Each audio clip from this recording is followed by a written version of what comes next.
Hello everybody, my name is FullSalvo Reacts. Today we're going to be reacting to more Brewstew. This one is called School Lunch. So, yeah.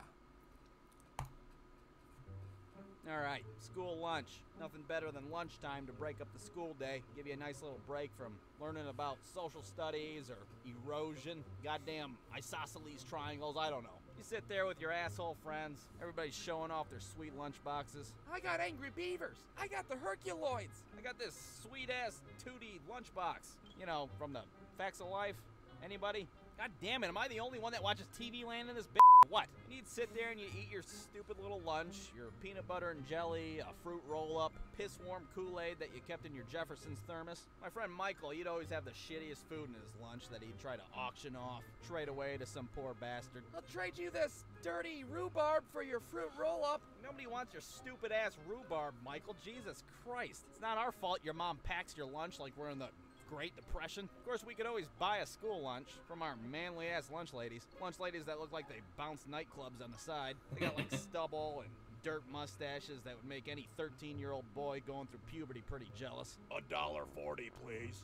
Thank you. Now, I went to public school, so I didn't I love the tattoo. That was hilarious. get any of those fancy pants private school lunches all you rich kids had. Your filet mignon and caviar. No, hell no. Hot ham and cheese in a bag, condensation. That's exactly right. I had public school. I didn't have private school. My mother couldn't afford private school. And I didn't care for private school anyway. I wouldn't wear a uniform. The only time I allowed myself to wear a uniform was two times. Two times I allowed myself to wear any kind of uniform. And that was when I was in the Cub Scouts, which was the biggest regrettable mistake in my life, and when I was in high school ROTC, which wasn't a regrettable mistake at all. I regret nothing that I have done in my ROTC life. Nothing at all. JROTC. Welcome. On the inside, nice and soggy. Tastes like it's been sitting in a hot car on a summer day for a few hours. Yeah, that's your lunch. That's what we're having for lunch on Mondays. Now, shit's disgusting. You pack on Mondays. Now, Tuesdays, they're okay. Tuesday was burrito day. They tasted pretty good, but you pay the price right about the time gym class kicks in. Your stomach's all like... What's the matter out there? Why aren't you playing the kickball? There's a puddle of shit in my pants. All right, get a hall pass. Tuesdays. Then Wednesdays, that was mac and cheese with a side of peas. Why peas? I don't know. Nobody ate that shit. Maybe because it rhymed and it sounded nice. I don't know. Mac and cheese and peas. Fucking licorice and tuna fish. Spicy pickles and a goddamn jar of nickels. Delicious. And then there was Thursdays. Thursdays were the best days when it came to school lunch because Thursday was pizza day. And if you're the dumbass that accidentally packed a lunch on pizza day, well, get ready to be made fun of for the rest of your life. Oh, you packed on pizza day? You know what you look like? A person. Yep, pizza day. Pizza f***ing day. That was delicious. I most of the time I bought my lunch, but I do remember bringing money because our high school, even though this is talking about elementary school life even though it's probably about his pre-K elementary school life of lunch, or I don't know. What I remember buying it. I always brought at least some money with me. I can't remember if it was Friday or Monday. Like it was either Friday morning or Monday morning they would have Chick-fil-A sandwiches. Chick-fil-A sandwiches, and I always asked my mother to wake me up a little bit earlier so I could get the Chick-fil-A sandwich. I'd be practically one of the first people in line to get a damn Chick-fil-A sandwich because of freaking little things. She eventually forced me to stop asking her for change to get it. She practically told me, if you want a Chick-fil-A sandwich, get a job. And I was like, okay.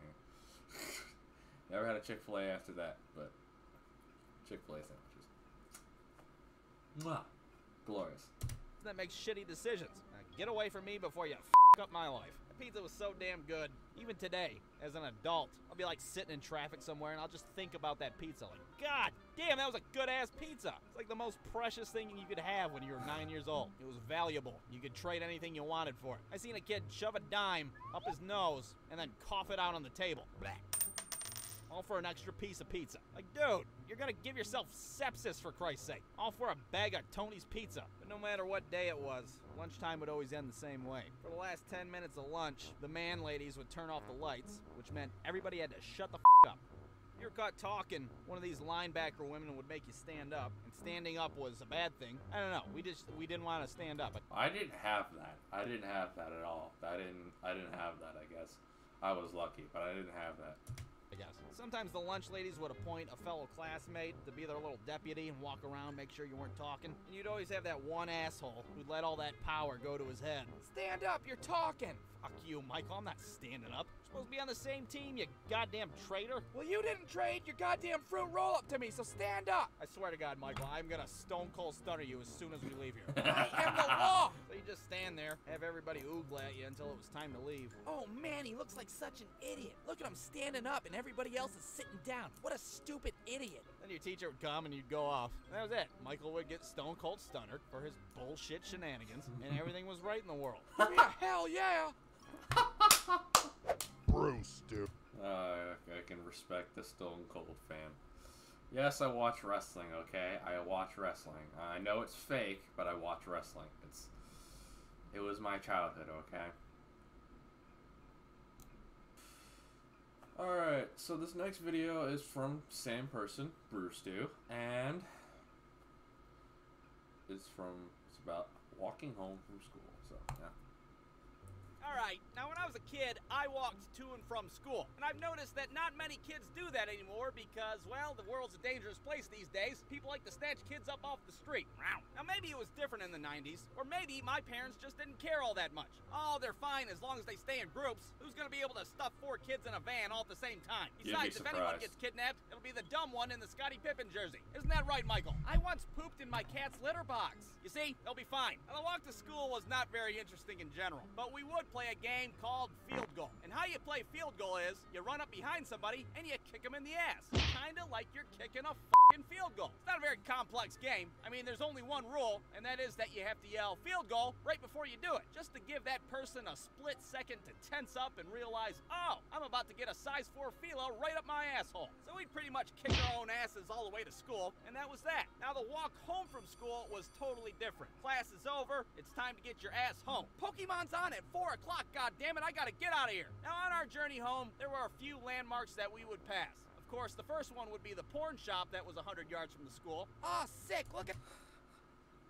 Okay, I'm thankful my district did not, at least where I was, and I part of the district, did not have a damn porn shop right near our school, anywhere in our schools.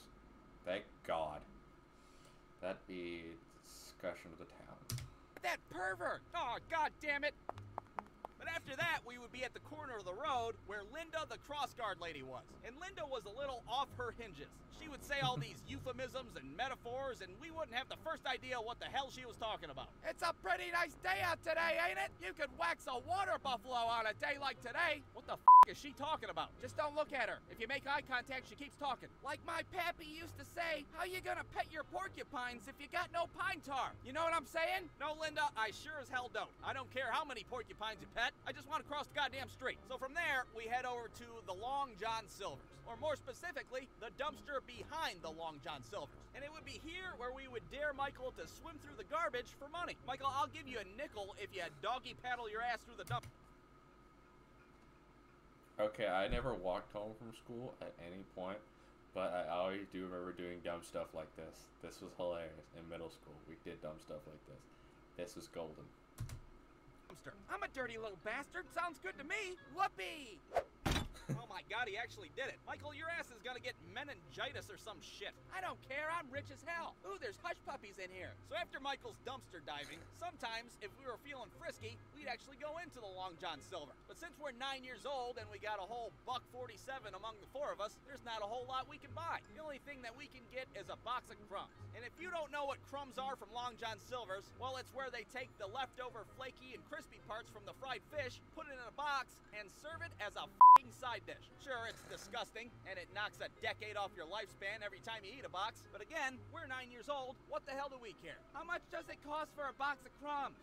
How much do you got? Just this nickel I got from swimming through your dumpster? Jesus, you're a dirty little bastard, aren't you? I sure am. Terrence, I need a box of crumbs, pronto. Crumbs? You mean the leftover fried batter? Yeah, that's it. Like the stuff that we scrape off and put in the garbage? Yes, Terrence, stop asking questions. They're gonna give us money for it. There you go, you sick little animals. If your heart starts feeling funny, just eat more of them. Eat through the pain. So finally, we get to our houses. We got our boxes full of fried bullshit. These things are so good. It feels like my blood's going in slow motion. Hey, Michael, field goal. God damn it, you made me spill my crumbs all over. Ah, shit, sorry. I'll give you a nickel if you eat them off the ground. It sounds good to me. You're on. Oh. Brewstew. Ugh. Ugh. No. No, thank you. Alright, now this is one of Brewstew's latest videos that he posted. So, this should be good. It's about school field trips. Alright, now when you're a kid in school, there was nothing better than going on a field trip. And out of all the field trips that I had as a kid, our local bowling alley was probably my favorite. Now, why was it my favorite? Because it was totally uneducational, that's why. This ain't the art museum, for Christ's sake. This is a dirty-ass bowling alley. You're gonna eat nachos, and then you're gonna... Well, bowling alleys aren't that bad. I don't know what you're talking about. Then again, everybody's experience is different from mine.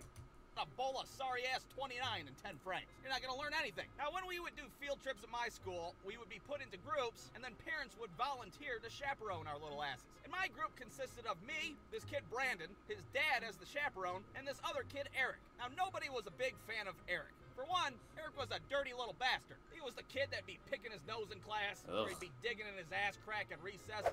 You know, that type of kid. And for two, he was always putting shit in his mouth, because, you know, he's a dirty little bastard. Hey, you guys, look, I found this used Band-Aid on the Yeah. I was hoping that wasn't what he said it was. That's... ground. Oh, God, Eric, don't do it. Oh, sick. God damn it, Eric, you're gonna get... Just the thought alone makes me disgusted. bacterial meningitis or some shit. What the hell's the matter with you? So needless to say, taking Eric to a dirty-ass bowling alley probably wasn't the best idea. But off we go into Brandon's dad's car. And I have to say, Brandon's dad was not the best chaperone. We were in the back seat with no seatbelts on and shit. His dad's telling us stories about shit that you probably shouldn't be telling a bunch of 9-year-olds. Yeah, well, last time I was at this bowling alley, I got my second DUI and I went to jail for 6 months. Of course, I had a hooker in my car. Hey, don't tell me with a good time. Don't tell me with a good time. That sounds like a good time. I had the most boring chaperone, and we were on a bus. At the time, so that sure as hell didn't help. So we pull up to this bowling alley that's smack dab in the hood. There's like crackheads on the sidewalk and shit. Hey, do you guys have any bourbon or barbiturates? Nope, just these small children. You want one of them? I'm just kidding. Seriously, don't tell your teacher I said that. So there we are, a bunch of children at a dirty-ass bowling alley. There's nothing but a bunch of old fat dudes there smoking cigarettes. Is this really a good place for a field trip? Probably not, but your parents signed the permission slip, didn't they? Meanwhile, Eric's over there smelling his bowling shoes. Oh, these things smell like f***ing Cheetos. Oh, and they taste like them too. Oh, the noise. Oh, the noise. Oh, the noise. Oh, no, no, no, no, no, no, no, no, no, no. Disgusting!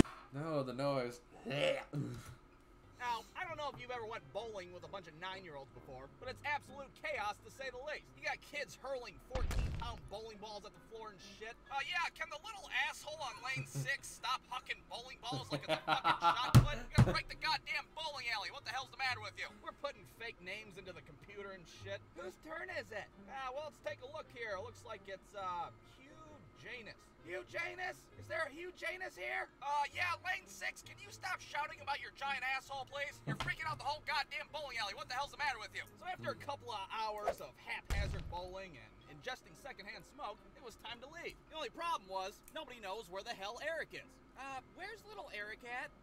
Who? Eric, the other kid in your group? Oh, how the hell should I know? Because you're responsible for him. What are you talking about? Oh, yeah, that's right. Shit. Well, I guess I dropped the ball there. Are you drinking a beer right now? Well, yeah, I'm at a bowling alley. What am I supposed to do? Hey, that's probably when he went missing, was when I was getting this beer at the bar. So now my teacher's freaking out. She's running all over the place looking for Eric's dumbass. Hey, crackheads, you didn't steal one of my kids, did ya? Yeah, I'll take another beer over here. Oh, yeah, you didn't have to see a kid named Hugh Janus around here, did ya? So after 20 minutes of scouring the bowling alley, we finally find Eric in the game room. And being the dirty little bastard that he is, he's got something in his mouth.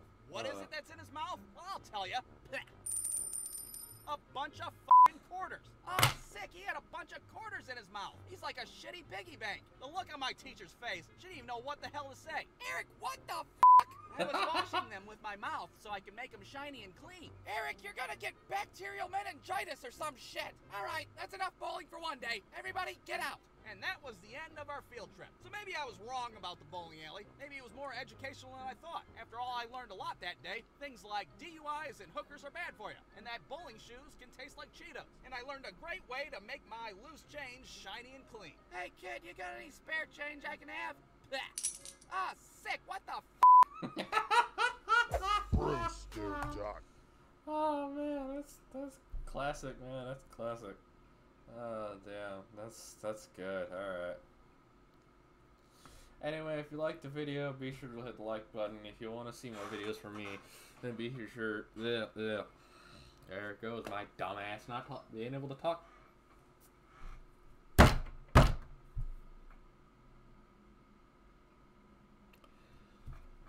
Let me wind back the clock for a minute, and let me get out what I needed to say. If you liked the video, be sure to hit the like. My voice just peaked. I can't get through it. Damn.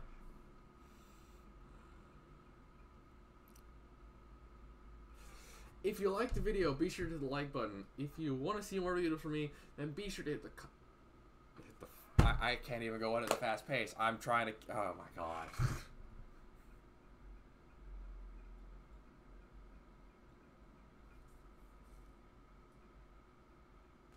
Roll the clip. roll the dumbass clip. Future me, roll the dumbass clip. He's a dumbass. Alright. Let me try this one more time. If you liked the video, be sure to hit the like button. Comment which one of these so far is your favorite. And, because apparently I have to do this in the most monotone way ever, be sure to subscribe down below and hit the notification bell, hit all notifications. I may see you in the next video. As always, peace.